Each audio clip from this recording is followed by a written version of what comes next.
As King David stands on the balcony of his palace, he gazes out over the city of Jerusalem, his expression a mix of regret and anguish.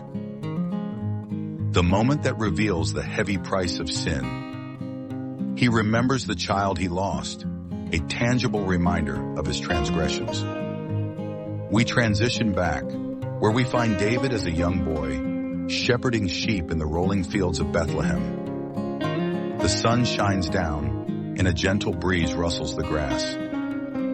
He sings to God, his heart pure and faithful, a stark contrast to the king he has become.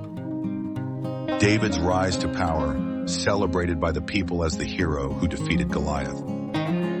There were cheers and admiration, but shadows loom as the weight of leadership begins to press on him. In the palace, we witness the warmth of his family life, where laughter fills the air, yet hidden beneath the surface are small signs of discontent.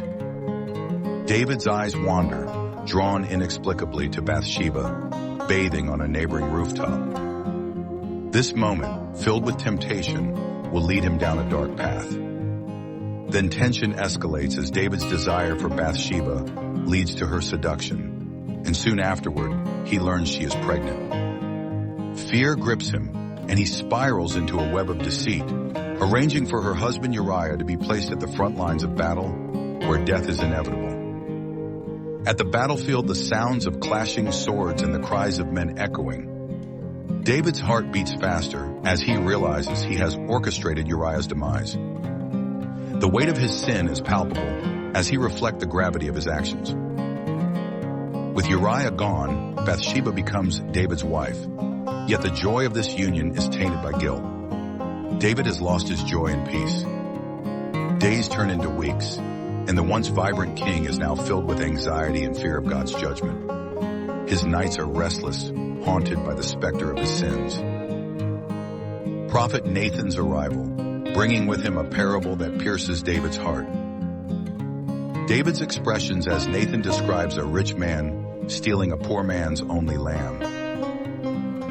Anger surges within David, prompting him to proclaim his own judgment upon the man, unaware it is he who has sinned against God. Nathan's words hit home, "You are that man."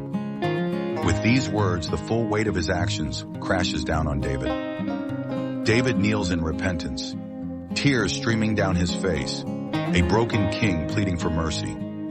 You may hide things from people, but never from God. True accountability starts with honesty before him. David's prayer of repentance is a heartfelt plea for forgiveness, underscoring the power of humility and the importance of returning to righteousness. David's life after repentance, his commitment to lead Israel back to God, teaching his son Solomon about integrity and the importance of obedience.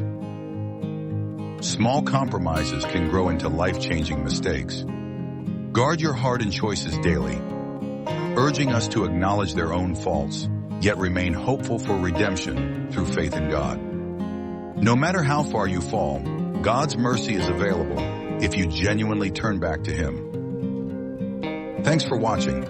If this story inspired you, don't forget to like, subscribe, and turn on the notification bell so you don't miss the next chapter in our Bible story series.